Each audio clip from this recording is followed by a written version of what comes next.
C'est pourquoi, nous aussi qui sommes entourés d'une si grande nuée de témoins, débarrassons-nous de tout fardeau et du péché qui nous cerne si facilement de tous les côtés et courons avec endurance l'épreuve qui nous est proposée.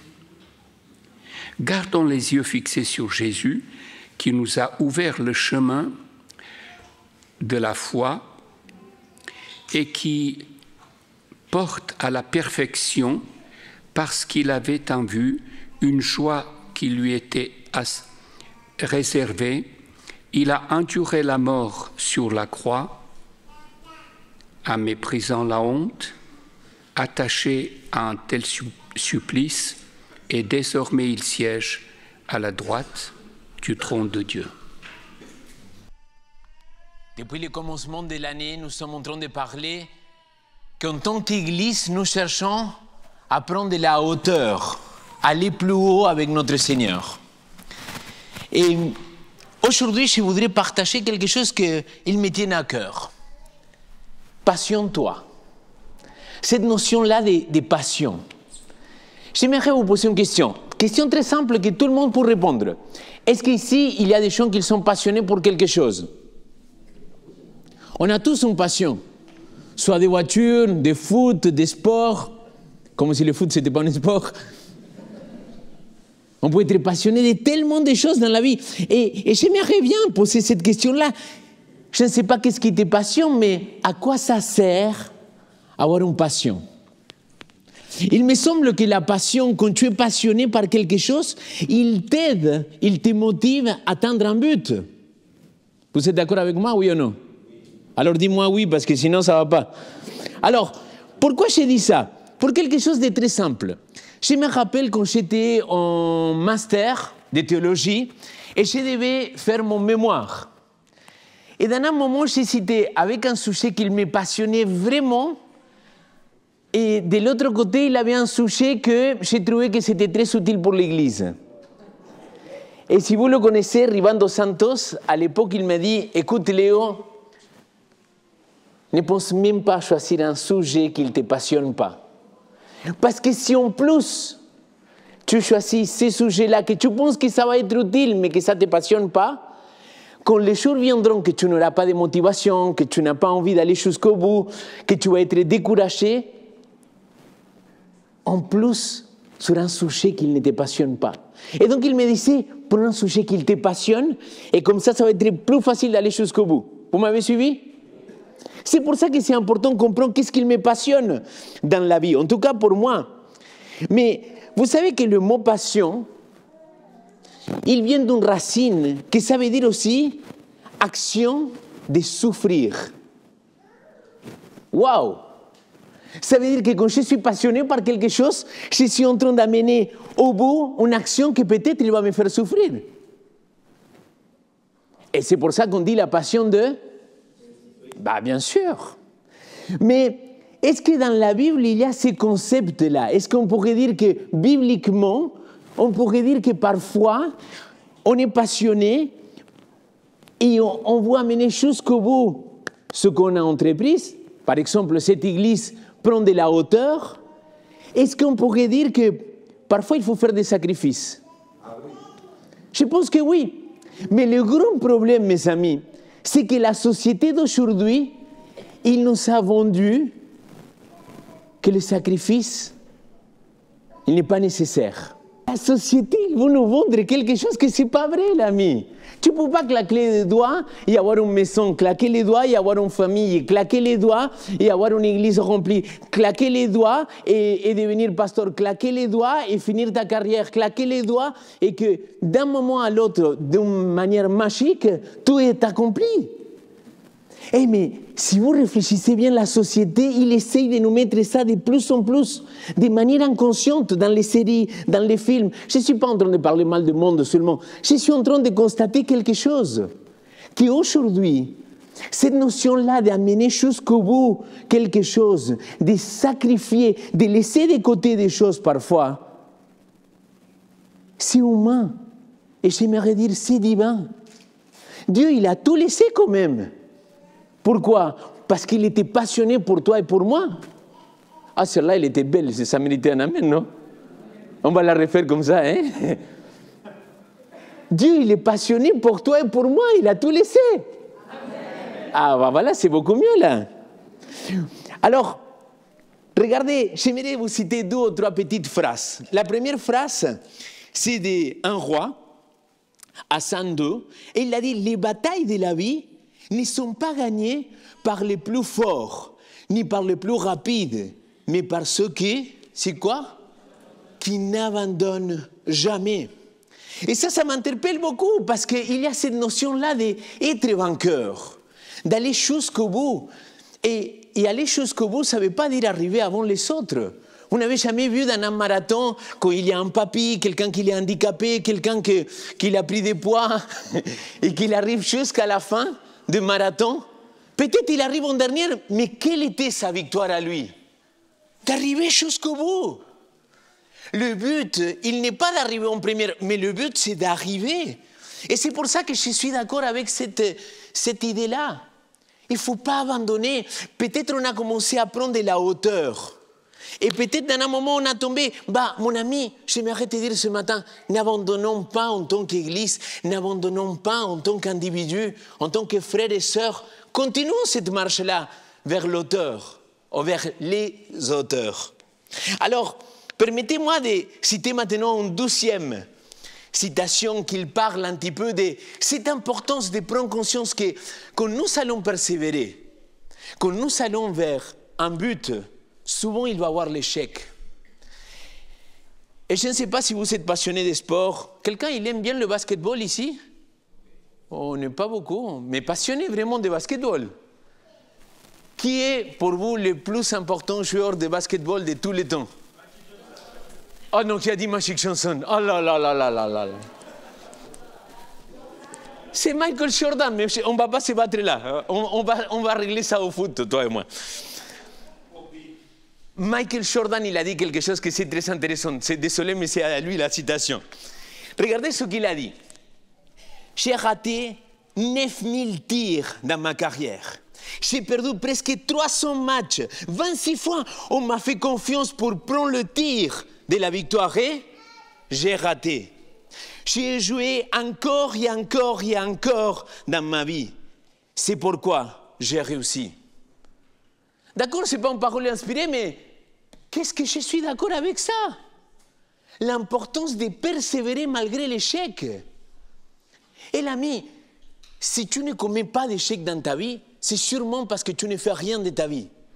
Parce qu'à partir du moment qu'on est en marche, c'est normal que peut-être on va se trouver avec des obstacles, avec des choses qui vont nous empêcher d'aller plus loin.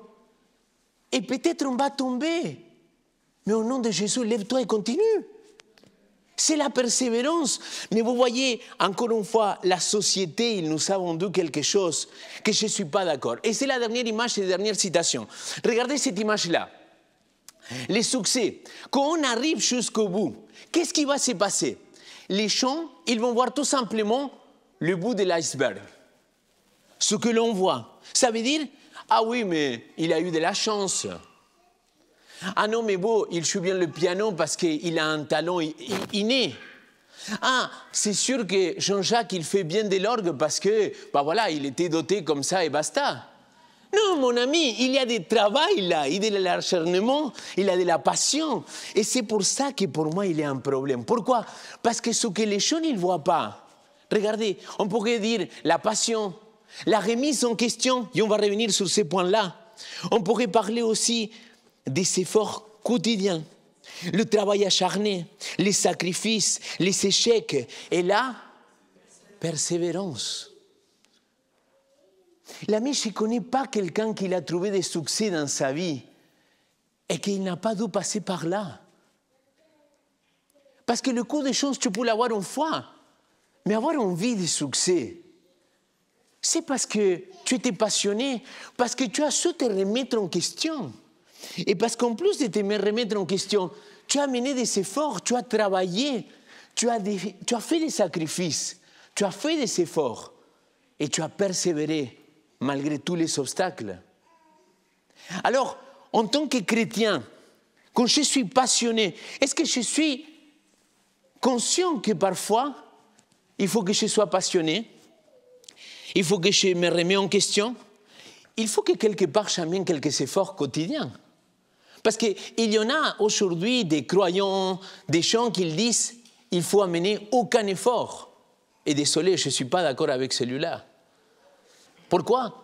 Tout simplement parce que ce n'est pas le message de Christ. On l'a fait, le troisième message qu'on a fait de plus haut. On a dit qu'il prend sa croix et qu'il me suit. Il y a un sacrifice à faire. Et ce sacrifice-là s'appelle le moi. Mais je ne vais pas revenir sur cette prédication-là. Mais j'aimerais vous parler aujourd'hui de deux choses. De la passion, de la remise en question, mais aussi de la persévérance. Et pour ce faire, j'ai choisi quelque chose que peut-être vous n'avez pas l'habitude de le lire de la même manière. Mais j'aimerais vous inviter à aller au livre des Révélations. J'aime beaucoup plus le titre, le livre des Révélations, que le livre d'Apocalypse. Parce qu'Apocalypto, ça sonne un petit peu fin de monde, catastrophe mondiale. Mais le livre d'Apocalypse, Apocalypto en grec, c'est quoi? Enlever le voile, mais laisser voir clairement. Et qui? Notre Seigneur Jésus-Christ. Et donc, c'est à lui qu'on va voir plus clairement, mais c'est lui qui va nous parler aussi clairement. Et dans ces passages-là d'Apocalypse, chapitre 3, le livre de Révélation, à la fin de la Bible, Jésus-Christ il va adresser un message pour cette Église. Et dans les différentes interprétations que nous avons de ces messages pour les 7 églises, on pourrait comprendre qu'il y a la première, la 12e, la 3e, la 4e, la 5e, la 6e, la 7e, et que chaque église y correspond à une étape de temps, à une époque précise. Et dans le cas de la 7e église, l'église de l'Odyssée, nous comprenons, en tout cas dans notre interprétation biblique, là où nous sommes aujourd'hui, que notre Seigneur Jésus-Christ, il est en train de parler à qui? À notre communauté, à notre Église. Un message qu'il peut s'appliquer à nos vies aujourd'hui. Et peut-être, si tu m'as suivi jusqu'à maintenant, tu te dis, Léo, je ne comprends pas comment tu vas lier les trucs de passion-toi, change radicalement, à le message d'Apocalypse. Permettez-moi d'aller petit à petit avec vous. Donc, rentrons ensemble dans ce texte-là, d'Apocalypse chapitre 3. Regardez ce qu'il dit le texte. Au verset 21, c'est la fin du discours de Jésus-Christ pour cette église. Et il commence comment? Au quoi? Au vainqueur. D'autres traductions, à celui qui vaincra, je lui donnerai de s'asseoir avec moi sur le trône.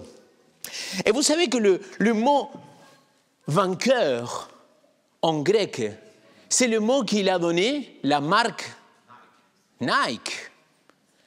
Parce que c'était la déesse de la victoire. Tiens, il ne se gêne pas, jeune, quand il va transcrire ça, d'utiliser un mot comme ça pour parler de la victoire.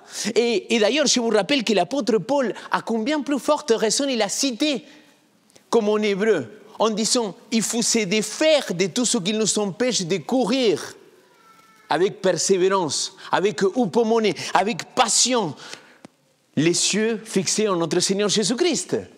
Il va prendre l'exemple d'une course.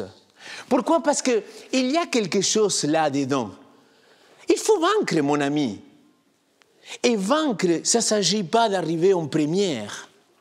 Vaincre, c'est plutôt par rapport à moi-même. Quels sont les challenges que j'ai mis dans ma vie? Où j'ai mis la barrière pour dire, je veux aller jusqu'au bout. Et aller jusqu'au bout, c'est vaincre. Vous savez que l'expression « à celui qui vaincra » apparaît 7 fois. Et dans tous les livres d'Apocalypse, 10 fois. Pour chaque église, notre Seigneur Jésus-Christ, il a dit quoi? À celui qui vaincra. Donc ne viens pas me dire, non, ce n'est pas important de vaincre. Non, oui que c'est important. C'est important, c'est prendre en main et se battre pour quelque chose. Aller jusqu'au bout, être passionné par ce qu'on fait. Et là, je vous invite à faire un flashback et revenir un petit peu plus tôt dans le texte biblique. Au verset 14. Dans le verset 14, nous trouvons une confession de foi de l'Église primitive. D'ailleurs, Richard Lehmann, qui a écrit un commentaire sur ce livre-là, en réalité, il a écrit plusieurs commentaires. Il a écrit ceci. Nous avons là un condensé de la confession de foi et de l'Église primitive, mais dans l'ordre inverse. Jésus est donc le témoin authentique de Dieu parce qu'il est Dieu lui-même. Et si vous regardez bien, il dit, voici ce qu'il dit, l'Amen. Et vous voyez que parfois je vous casse un peu les pieds avec cette idée-là, dites Amen, oui ou non? Je sais que c'est casse-pied, parce que moi-même j'étais à votre place et je me rends compte que c'est casse-pied. Faisons une confession ensemble. Mais vous savez ce que ça veut dire Amen? Amen, ça ne veut pas dire tout simplement qu'il soit fait ainsi. Le docteur Richard Lehmann, il dit, Dieu est l'Amen. Et écoutez ce qu'il dit. Dire Amen, en effet, ce n'est pas seulement souhaiter la réalisation de quelque chose, c'est encore s'engager dans cette réalisation. Vous voyez, quand je vous dis, par exemple, et les amis, allons jusqu'au bout parce que c'est Jésus-Christ qui va nous accompagner dans la victoire. Voilà, si vous dites Amen, ce n'est pas simplement oui qu'il soit fait ainsi, c'est oui qu'il soit fait ainsi, mais moi je m'engage aussi dans ce cheminement-là. C'est fort la racine Aman, c'est fort ce qu'il nous enseigne. Et là il dit, il est Jésus, le témoin fidèle et vrai, le commencement de la création de Dieu. Et là le texte il va continuer. Et c'est là qu'il va commencer à donner un message à l'église de Laodicée. Il va dire la chose suivante. Je connais tes œuvres. Je sais bien que tu n'es ni froid ni bouillant. Si seulement tu étais froid ou bouillant, ainsi parce que tu es tiède et que tu n'es ni bouillant ni froid, je vais te vomir de ma bouche. Si tu as grandi dans l'église, si tu connais l'église depuis ta jeunesse, c'est sûr et certain que ce texte-là, tu l'as écouté 40 000 fois. Oui ou non? Tout le monde, il a écouté ça. Ma maman, qu'il ne pratique plus, d'ailleurs, quand je lui ai dit que j'allais me baptiser, que je rentrais dans l'église, ma maman, elle me disait, vous savez ce qu'elle me disait? Ah, mais moi, jamais de la vie, je vais rentrer parce que Jésus, il va nous vomir de sa bouche. Elle ne connaissait rien de la Bible, mais elle connaissait ça. Et j'ai dit, mais attends, mais ça, c'est dans un contexte. Les historiens, ils croient que l'église de l'Odyssée, elle était plus loin et qu'il avait une sorte de canot qui arrivait avec de l'eau chaude et quand l'eau chaude il arrivait à l'Odyssée, elle était tiède. Et évidemment, l'eau tiède à boire, elle n'est pas très sympathique. Et donc, ça te fait tourner le ventre et toutes ces explications qu'on a pu nous donner quand on était plus jeune. Mais sincèrement, qu'est-ce que je m'en fiche? Parce que là, ce qui m'intéresse, c'est que mon ami, mon sauveur, mon roi, c'est lui qui m'a donné le droit à être co-héritier et appelé enfant de Dieu. Il me dit, je vais te vomir. Ça m'inquiète. Parce que je ne veux pas que mon ami, que mon frère, que mon Dieu, que mon Seigneur Jésus-Christ, il me vomit. Et la question c'est, comment c'est possible qu'un chrétien sincère, Jésus-Christ, il puisse s'adresser à lui, à sa communauté, et lui dire, hey frère, sœur, je vais te dire quelque chose. Tu n'es ni froid, ni chaud. Et parce que tu es tiède, je vais te vomir de ma bouche.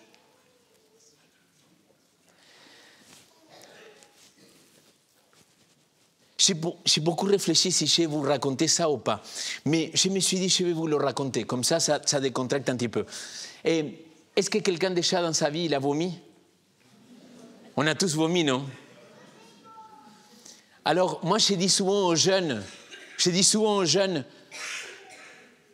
de tous les fluides qu'il peut sortir de notre corps, le seul qui est désagréable, même pour celui qui doit le vivre, c'est le vomissement.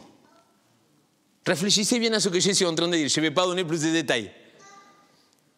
Mais quand Jésus-Christ il est en train de dire qu'il va nous vomir, c'est quelque chose de grave, c'est quelque chose de douloureux, c'est quelque chose qui n'est pas agréable pour lui-même.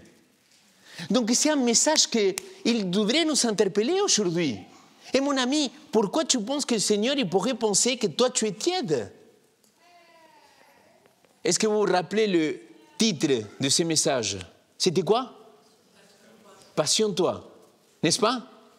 Alors, laissez-moi suivre, s'il vous plaît, dans cette idée-là. Verset 17.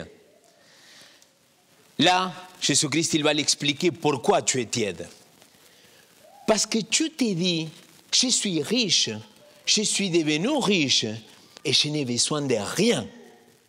Sans savoir que toi-même, tu es misérable, pitoyable, pauvre, aveugle et nu. Ah, là, personne il a dit Amen. Hein? Je m'imagine pourquoi personne il a dit Amen. Mais c'est vrai que là, le Seigneur Jésus-Christ, il est en train de nous interpeller. Il dit, écoute, je vais t'expliquer pourquoi je vais te vomir de ma bouche. Pourquoi? Parce que pour moi, ce n'est pas agréable, mon frère et ma sœur. Tu sais pourquoi? Parce que tu penses avoir un état, être dans un état dans lequel tu n'es pas réellement là. Et là, il t'interpelle parce qu'il te dit, hey, mon ami, tu penses que tu es riche. Et c'est vrai, on est riche aujourd'hui. Et je ne parle pas que des richesses matérielles, les amis. Voyons un petit peu la Suisse. Voyons le pays dans lequel on vit, on travaille. On est béni du ciel. On ne manque de rien. Va vivre de l'autre côté du continent. Peu importe quel continent. Et tu verras ce que c'est la misère. Même dans les États-Unis, potence mondiale, et pays du premier monde, quand j'étais à Seattle, il y avait le pasteur qui m'avait invité pour la campagne d'évangélisation, qui m'amène parcourir la ville. Et dans un moment, il m'amène dans le tourisme de Seattle, il m'amène voir les heureux qu'il avait des SDF, des gens qui habitaient sur des tentes, des gens qui étaient en train de se droguer, des gens qui faisaient la manche. J'ai dit, waouh! C'est-à-dire en Argentine, j'ai vu la pauvreté, les amis, je viens d'un pays pauvre. Mais dans un premier monde qui se passe, moi en Suisse, je n'ai jamais vu ça comme ça. C'est quoi le truc le plus pauvre qu'on a ici en Suisse? Qu'on peut se rencontrer dans la rue. Et les amis, je ne sais pas si vous pensez à quel point nous on est bénis financièrement, mais aussi, il n'y a pas de guerre parmi nous, on est en santé, tout va bien. S'il y a quelqu'un qui tombe malade, il y a la possibilité d'aller se faire soigner. Il ne manque pas les moyens. Je suis désolé, mais peut-être notre état, c'est ça. Et vous vous rappelez quand je vous disais que les gens ils pensent qu'on fait comme ça et qu'on arrive à avoir quelque chose. Le problème, c'est que cette pensée mondaine, et je pèse mes mots en disant ça, il s'est introduit dans l'Église. Cette pensée de la société, il s'est introduit aussi dans le monde spirituel. Et on pense qu'en claquant les doigts, on va changer notre façon d'être, qu'on ne doit pas apporter des efforts. Et parce que, pourquoi? Parce que finalement, on est riche. Regardez la paroisse qu'on a. Regardez le beau piano, regardez l'orgue. On ne manque de rien dans cette église-là. On doit faire les travaux en bas et on a eu l'argent pour le faire. Qu'est-ce qu'il nous manque ici? Et c'est là où il y a un petit problème. Parce que là, le Christ, il vient nous interpeller, il dit, écoute-moi, toi, chrétien de la fin de temps, croyant de la fin de temps, laisse-moi te dire quelque chose, tu penses que tu n'as besoin de rien. Et c'est pour ça que je vais te dire qu'en réalité, tu es misérable. Et ils sont durs les mots, et je suis conscient. Tu es pitoyable. Tu es aveugle, pauvre et nu. Tu vois, si Jésus-Christ, il s'arrêtait là, on pourrait se dire quel message de violence. On était fichus. Je ne sais pas qui l'a dit, mais on était fichus. Permettez-moi de vous lire un commentaire de cet écrivain que j'aime autant, qui s'appelle Ellen White. Elle a écrit en témoignage pour l'Église, volume 3, page 1214, pour que vous voyez que je ne me l'invente pas. Les péchés les plus incurables sont l'orgueil et la présomption. Il empêche toute croissance. Je pourrais traduire ici, il empêche que tu puisses prendre de la hauteur Pourquoi? Parce que tu es orgueilleux, parce que tu penses que tu as toujours raison, qu'il n'y a personne au monde qui a raison à part toi, parce que tu es incapable de descendre un petit peu et regarder l'autre comme un égal. Ça, c'est l'orgueil, ça, c'est la présomption. Il empêche toute croissance. Lorsqu'un homme a des défauts et ne s'aperçoit pas, lorsqu'il est rempli de suffisance, qu'il ne peut découvrir ses fautes, comment arrivera-t-il à s'en débarrasser? Ce ne sont pas ceux qui se portent bien, a dit Jésus, qu'ils ont besoin d'un médecin, mais les malades. Comment devenir meilleur si on le croit être parfait, si on se croit être parfait? Une des clés pour le succès, c'est la remise en question, mes amis. Si toi, tu as fait des sports dans ta vie, je prends l'exemple des sports parce que c'est quelque chose que j'ai beaucoup pratiqué dans ma vie. Je sais qu'aujourd'hui, on ne le voit pas de la même manière, mais j'ai fait beaucoup de volleyball. Et quand je faisais du volleyball, il y avait des matchs compliqués. Mais il y avait des défaites. Et il fallait analyser, il fallait comprendre, il fallait se remettre en question. Qu'est-ce qui n'a pas fonctionné? J'ai un ami en Argentine, il a la cinquantaine, il a divorcé déjà 4 fois. Et là, il est à son 5e tentative de couple. Mais quand tu parles avec lui, il n'a jamais eu un problème, c'est les nanas qui n'ont rien compris. Et je pourrais tourner la page de l'autre côté et dire, c'est les nanas qui vont dire toujours, ouais, mais c'est les hommes qui n'ont rien compris, quoi. Et mon frère, ma soeur, et c'est où la remise en question? Si tu veux avoir des succès dans la life, il faut que tu te remets en question. Si tu devais passer un examen et tu as raté ton examen, réfléchis. Peut-être tu t'es mis à réviser en dernier temps, remets en question. Alors ça, il faut l'appliquer aussi dans la vie spirituelle. Si à chaque fois tu tombes avec le même péché, est-ce que peut-être il ne faudrait pas se remettre en question? Si notre Église, il ne grandit plus, est-ce qu'on ne devrait pas se remettre en question? Si notre Église, il y a toute une génération, et cet après-midi, on va parler un petit peu entre les 30 et 45 ans qu'il n'est plus présent presque dans les communautés. Je ne parle pas que de cette Église, je parle de la Suisse. Est-ce qu'on ne devrait pas se remettre un peu en question? Si aujourd'hui, il n'y a personne qui voit derrière la foi, est-ce qu'on ne devrait pas se remettre en question, nom d'un chien? Pardonnez-moi, mais ça me passionne, ça. Ce que ça me passionne, c'est qu'on ne peut pas se remettre en question. Pourquoi? À cause de l'orgueil et de la présomption. Mais regardez la suite, s'il vous plaît, parce que quand on arrive à cette partie-là, il faudrait qu'on se pose la question, mais attends, mais Léo, alors que faire? On est sans espoir? S'il vous plaît, regardez la réponse de notre Seigneur Jésus-Christ. Qu'est-ce que je l'aime à celui-là? Verset 18. Je te conseille. Donc, il fait l'état de la question, il te remet en question et maintenant il te dit, écoute-moi, quelle est la solution que je te propose? Voilà mon conseil. Et regardez le conseil de Jésus. Je te conseille de m'acheter de quoi? De l'or purifié par le feu. Et c'est intéressant parce que l'or purifié par le feu, c'est la foi. Mais je reviens après, et c'est lui le consommateur. Et c'est lui qui amène notre foi jusqu'à l'achèvement. Hébreux chapitre 12. Il dit, afin que tu deviens vraiment riche. Pas riche matériellement, parce que riche matériellement, n'importe qui peut l'être.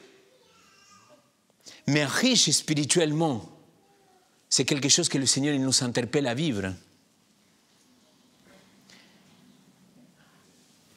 Des vêtements blancs, afin que tu sois habillé et que la honte de ta nudité ne devienne pas manifeste. Et des colliers pour t'oindre les cieux, afin que tu vois. En réalité, quelle est la solution, le conseil que Jésus-Christ nous propose?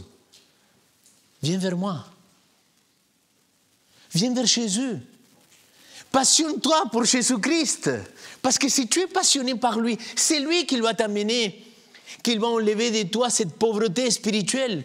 C'est lui qui va t'enlever de cet être pitoyable que tu peux être, que je peux être aussi. C'est lui qui il va te mettre des colliers dans tes yeux. Pourquoi? Pour que tu puisses voir la réalité spirituelle dans laquelle nous vivons. Regardez la suite, mes amis, parce que je ne me l'ai pas inventé. C'est la Nouvelle Bible Seconde qui le traduit de cette manière-là. Tous mes amis, moi, je les reprends et je les corrige.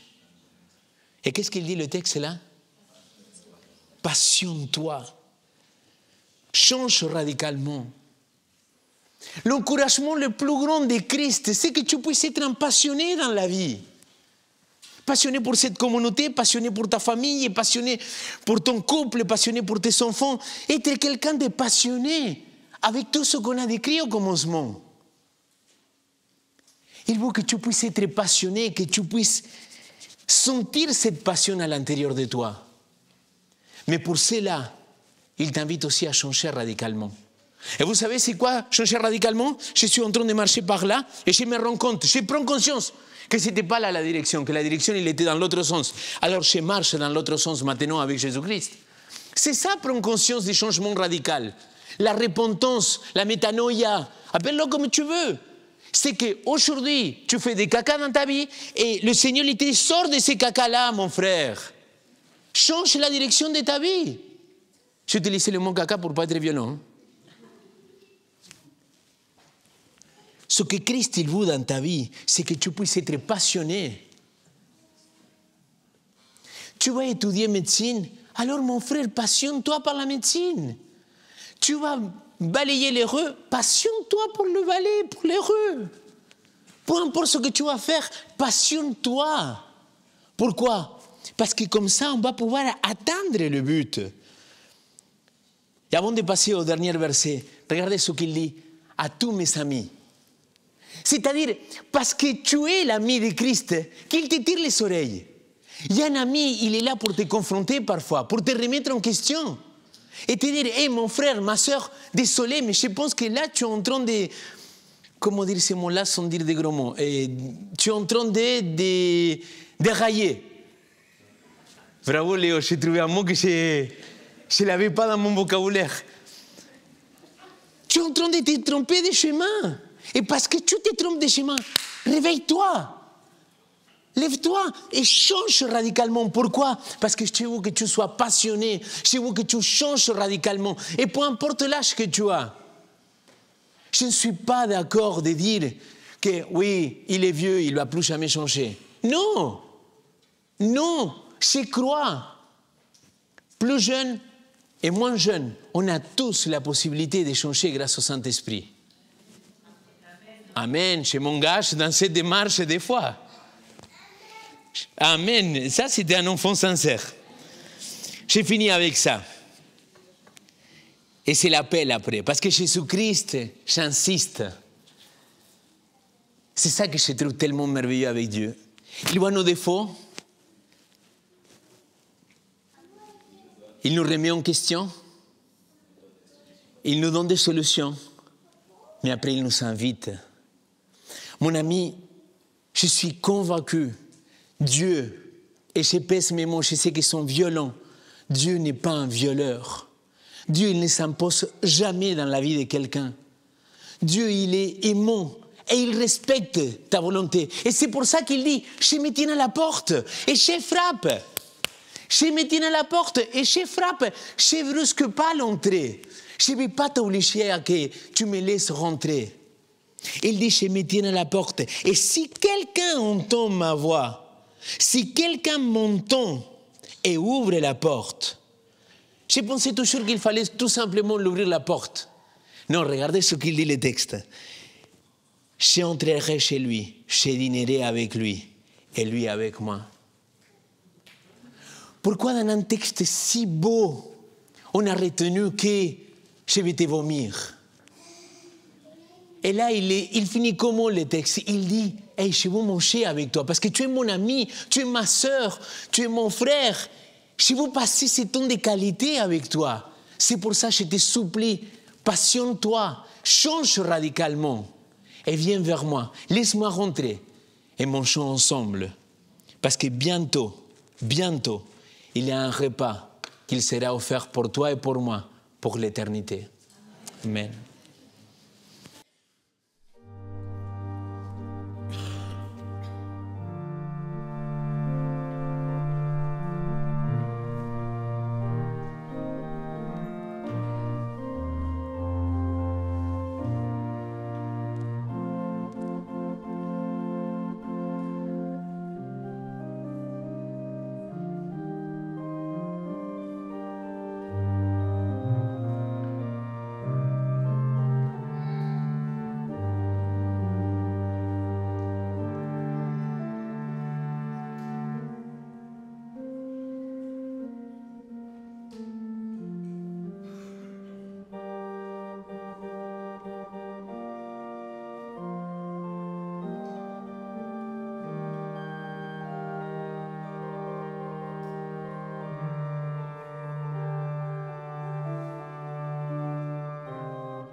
Je vous invite avant la prière à vous lever et nous allons chanter ce cantique de consécration, Fais de moi.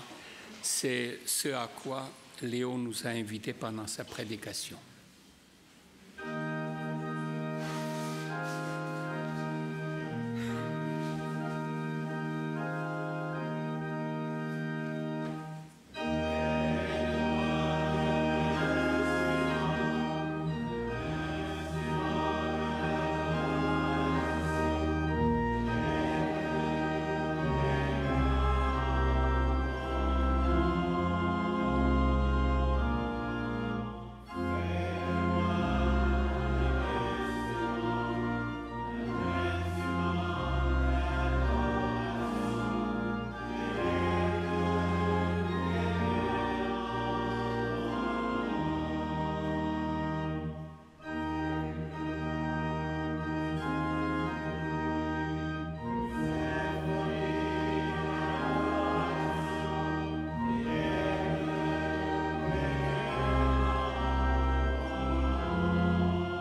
Je vous invite à la prière. Père éternel,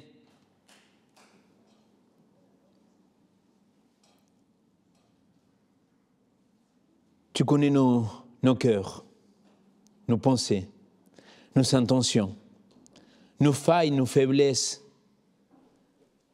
Mais c'est toi aussi notre Créateur, c'est lui il nous connaît, même le nombre de cheveux que nous avons.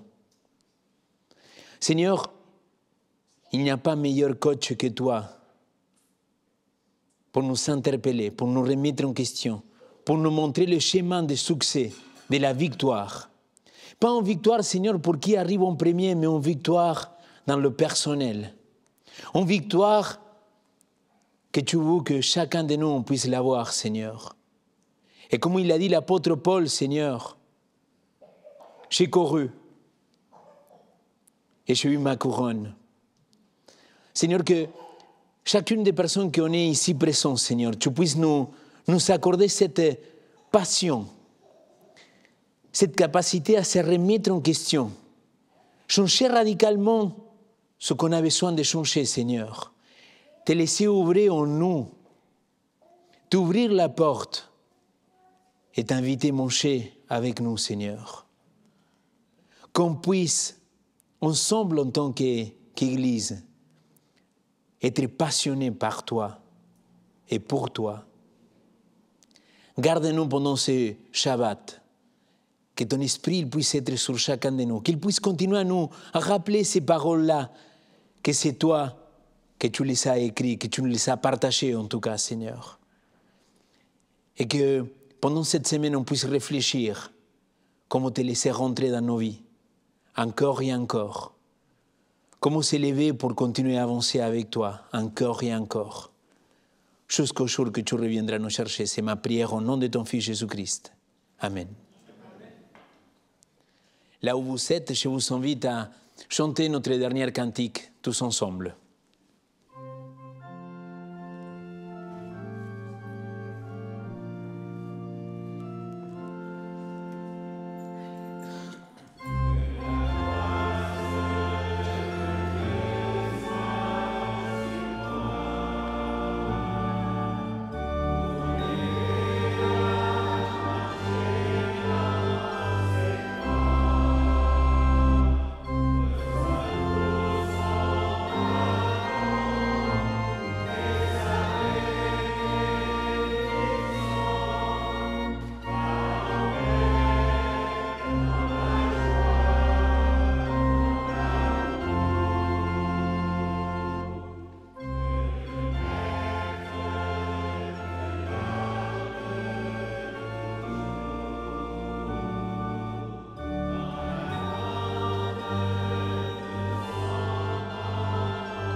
J'aimerais vous lire la bénédiction qui se trouve en Apocalypse, le livre de Révélation, chapitre 3, versets 21 et 22.